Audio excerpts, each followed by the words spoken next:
Dungeonborne has 8 classes at your disposal, but one of them right now is standing out with a bit of an issue, and it is the Priest. In this video today, I want to talk about the Priest. Is it a good solo class? Is it a good team class? What issues are there, and how can we fix them? What kind of fixes can be made? If this is your first time on my channel, though, the way I do things is by upfronting the knowledge of my videos, so I don't want to waste your time. What I'm going to really be talking through is mainly an op-ed piece where I go through some of the glaring issues with the Priest class. If you're coming into this wondering, is Priest actually fun to play? Solo, it's very challenging. You do really need to be on top of your passives, you need to be on top of your skill timing, and you need to be on top of placement and really making sure that you get your critical strikes out. In team play, it's not as great in duos, but it's amazing in trios. So that's the too long didn't watch of this entire video. If you don't really want to jump into all the things that I find wrong with the class and things that I think could make it a little bit better, and you just want to know, hey, is the Priest just worth playing? I definitely think it is. It's the class I have the second most time played with behind the Death Knight. So I still think that there are a lot of issues with it, but I think it's still a very fun class to play. And if that's all you wanted to know, please just feel free to shut the video down and get back to enjoying Dungeonborne. Before you head out, please don't forget to like, comment, or subscribe.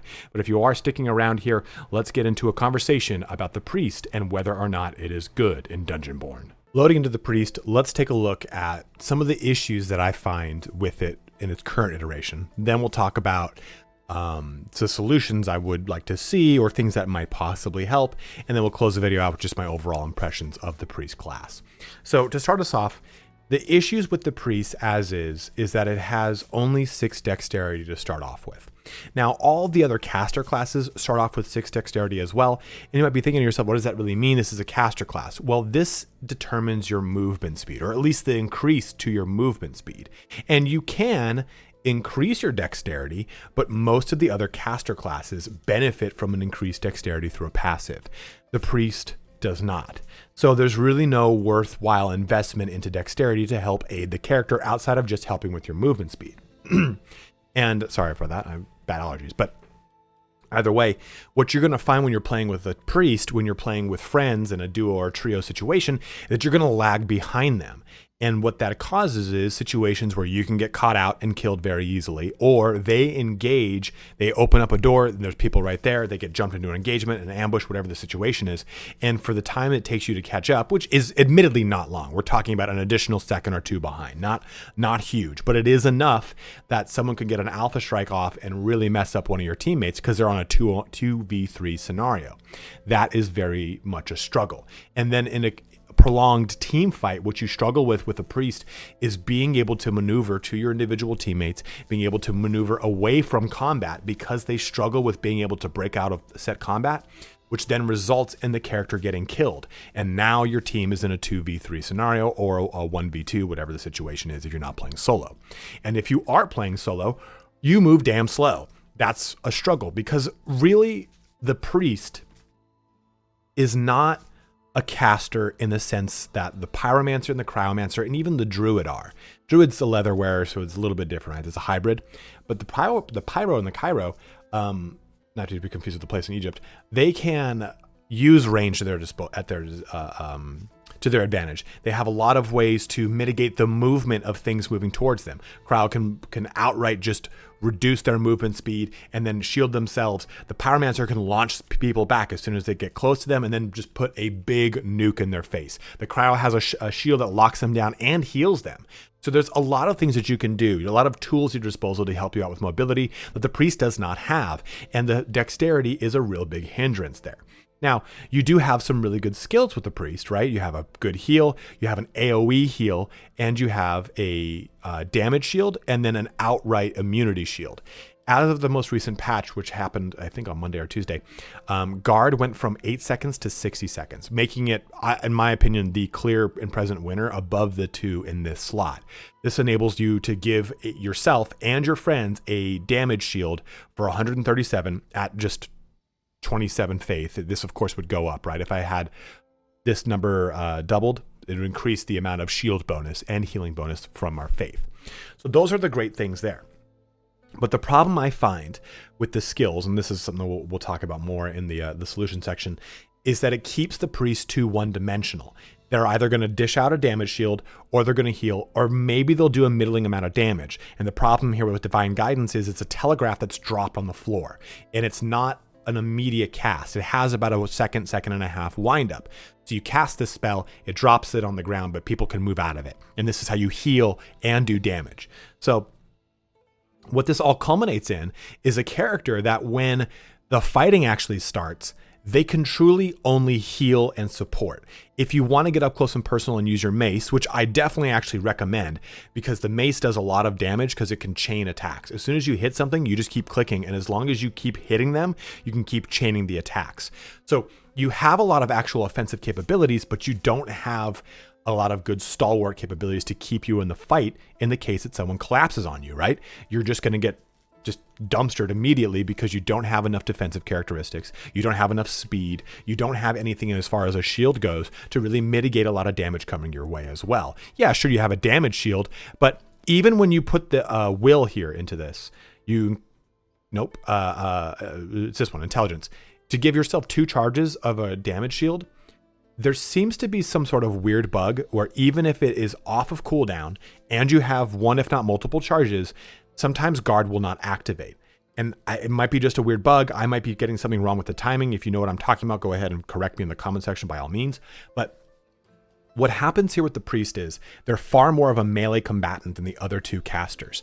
And this results in a character that feels very odd. It feels like it wants to be a paladin or a cleric, but it can't quite because it doesn't have the capabilities to do so across dexterity or strength or what have you.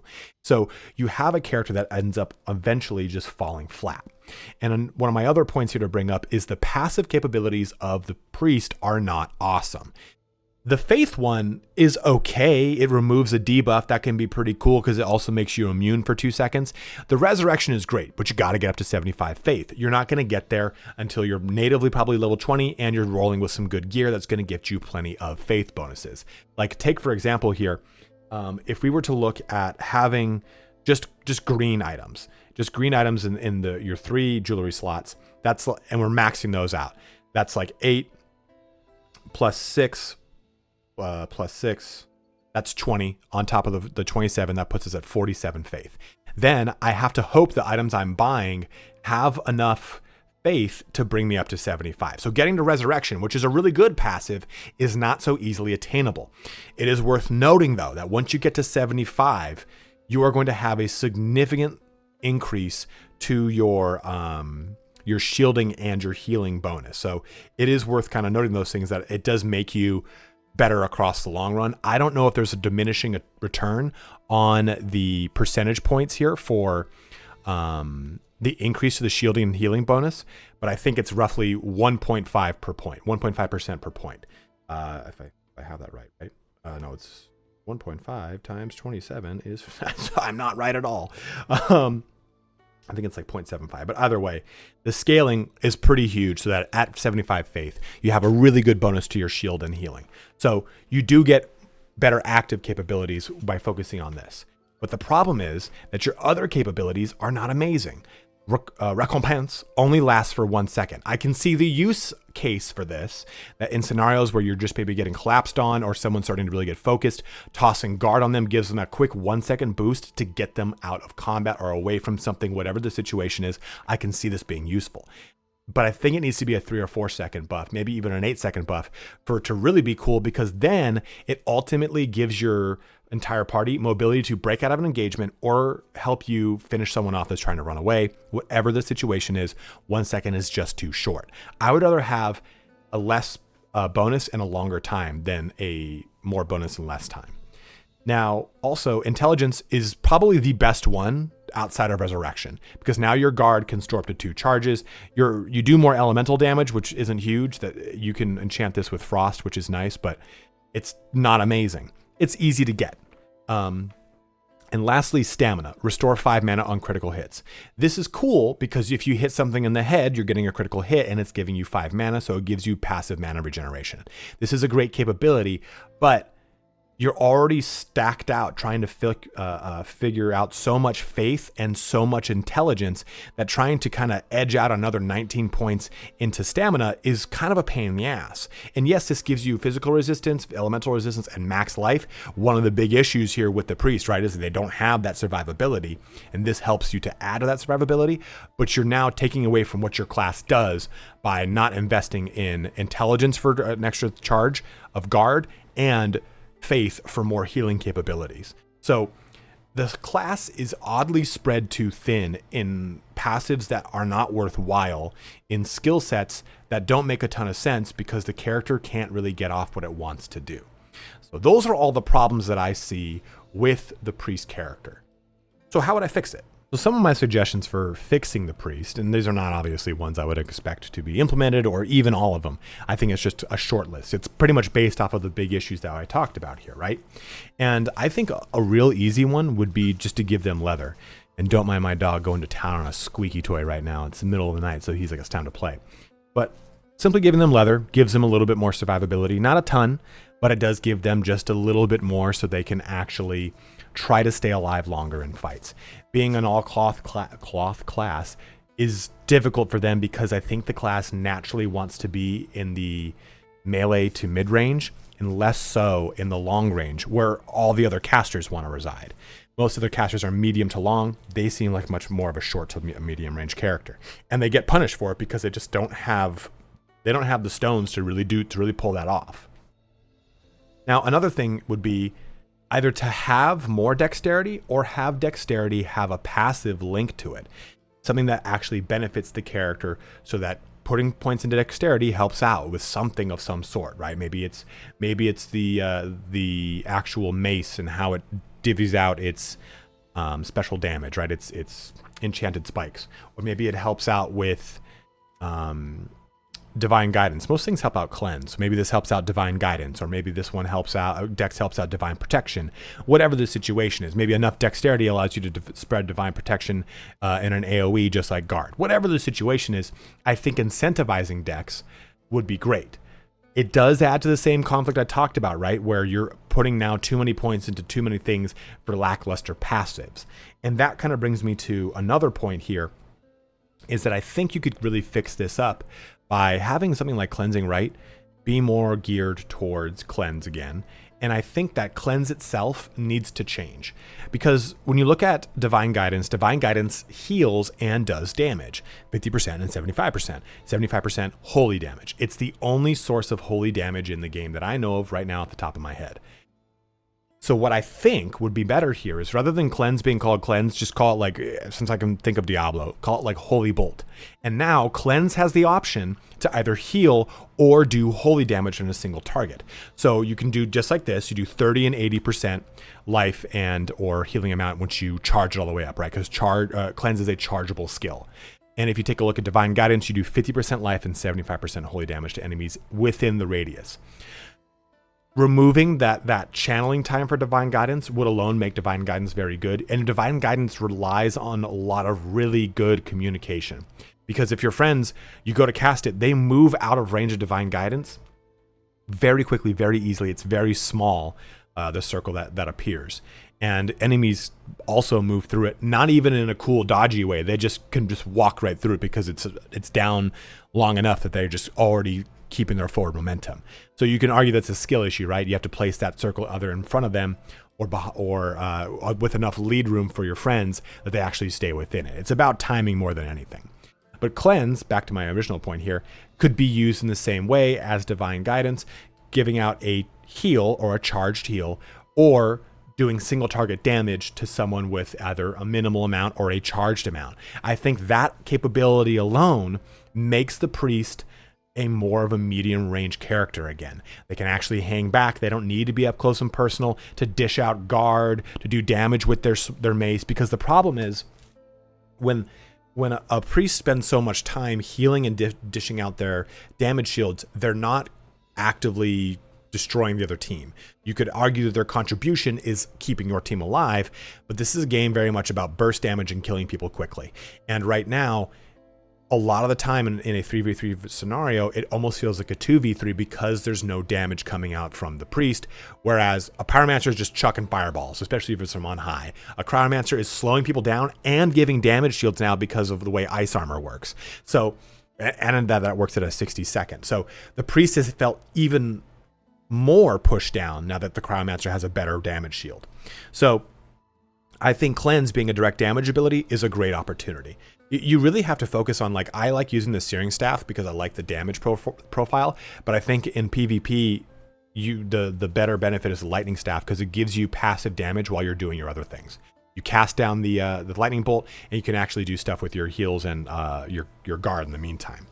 Now, another thing too is that, oops, that goes back on my character. What? Nope. Oh God. Oh no. What a great video. So the Rusted Mace has a 75% block to damage reduction. So as a priest, you can hold down block and just block things, but you don't have a way to interrupt when things just start chain fucking you against the wall.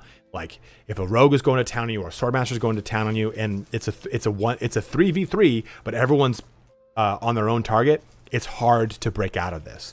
So if the priest had some sort of capability to stop these things, like a parry, an actual shield that they can use in lieu of the orb. So yeah, you forfeit the capability to do your charge spikes, but now you actually have the capability to parry, and you have to choose if you want to do that as a priest. Like we have so many other options, right? Like, do I want to use a two-handed sword as a death knight, or two one-handed swords, whatever it is.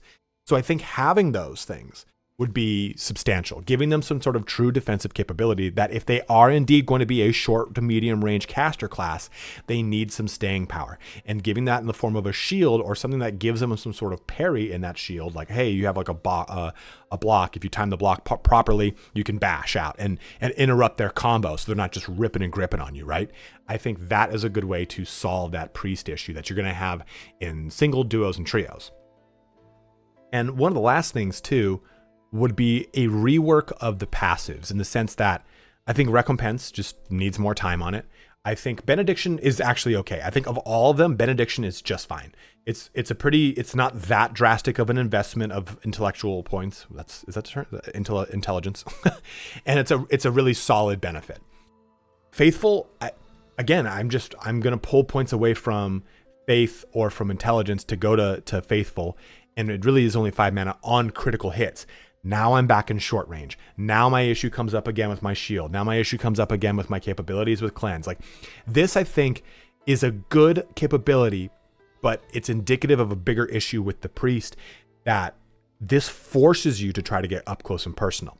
Now the counterpoint to everything I've said about Faithful is you can do this with a searing staff. You aim at someone's head every time you crit, which is a lot of crits with the searing staff.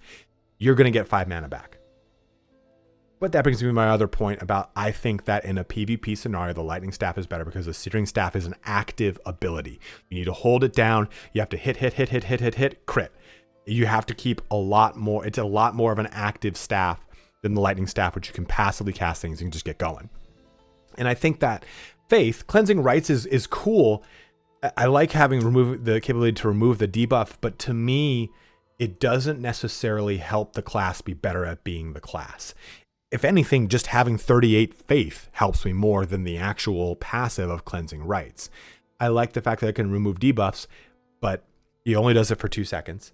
Or you remove it and they're immune for 2 seconds, and then they can just have it back on. So realistically, if you think about it, let's say someone like a Cryomancer were to cast Ice Storm, and you cast Cleansing Rites. Okay, you've removed that what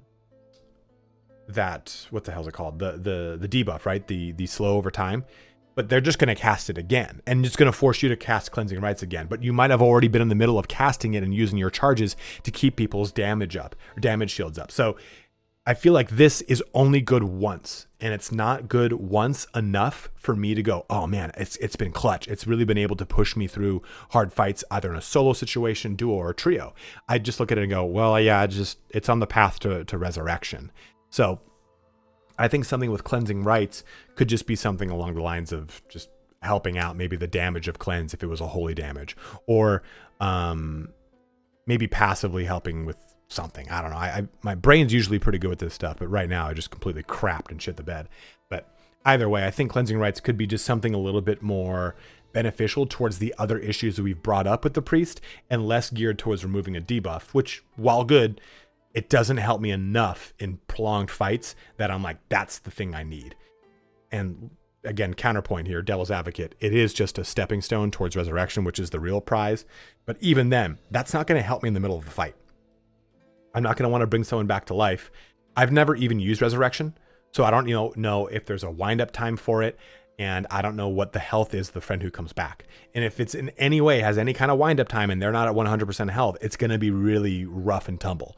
So I think resurrection's great. I just don't look at it as like a combat advantage for the priest to really benefit or shine in single duos or trios outside of the out-of-combat benefit of resurrecting someone without a resurrection stone. So with all that being said, what are my overall thoughts on priest? I love it. Like I'm not even, there's no hyperbole here. I'm not fucking around. It's one of my favorite classes. I didn't think I would enjoy priest as much as I do. I have a lot of fun being that back lane kind of shot caller. And it's because usually if I'm playing like an Overwatch, I like playing like Brigitte. I like playing characters that can hang back, see the entire battlefield, call out what's going on. It's the style of play I like from a lot of MOBAs and other style of games where I can use that to my advantage. But I don't think everyone likes to play like that. I think a lot of people like to play priests as healers. And you can play as a healer, but I feel like it's almost more punishing to the team being an outright healer because you can't top people off because of the way that mana works. It's not like in MMOs where you're a healer and you're just topping everyone off, you're keeping everyone steady, you're watching their health bars. You have to really manage that resource, and it's going to force you to be more active at the same time, right? Trying to get those critical hits through the stamina capability to get your mana back online, or quaffing a mana potion right before a team fight to try to keep that mana stymied from jumping all the way down to the zero. Like, there's a lot of mechanics for the priest, kind of like fighter, right? Fighter is not an easy class. And you would think that it would be, just like you would think priest is a very straightforward class. And it's not. And I've had a lot of success solo, duos, and trios. And I know a lot of people haven't. But I think it's because the class is very, again, complex. But I think it's also because it really requires you to play. You can't passively play. You have to be really active. You have to be able to sidestep people, get those shots off on the head. You've got to be able to use that shield and try to maneuver around things. It's not just simply about pressing buttons and slamming that left click until you kill someone, right? It's not a very one-dimensional class. It does require a lot of finesse. And I like that. There's an appeal to that. Just like the old, like if you played World of Warcraft when it came out, and you played Warlock, you're probably like me. You just like to play the broken things because it's a lot more fun to really learn the game because it requires you to become a better player. So, but at the same time, I don't think that that's a good thing.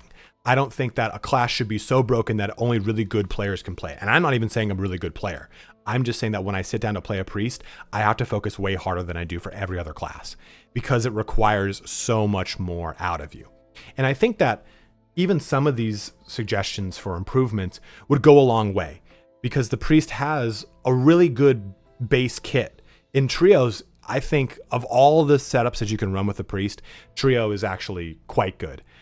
Doing a trio of a death knight, a rogue, and a priest is very strong, because you can have the capability to completely nullify another individual with the rogue and then use your death knight to pull someone in while the rogue gets backstabs, and you're just keeping them topped off with heals and or damage shields. Like, there's just so many really fun ways with that combination of people that you really wouldn't have thought. Or you just like two fighters in a priest, because you can just drop lightning all day long. It won't matter. It's not going to hurt them because of their will passive. So there are definitely times where the priest shines. I think it's kind of, we jump on the bandwagon of hating one specific thing because it just seems like that's what everyone's doing.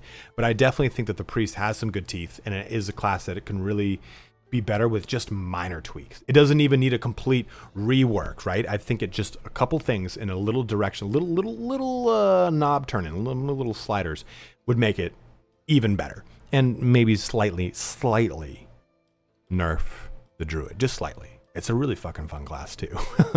But go ahead and let me know in the comment section below. Are you enjoying priest? Are you struggling because everyone's telling you priest is crap and you want to enjoy it, but you're afraid to jump into it? Remember, this is a free-to-play game.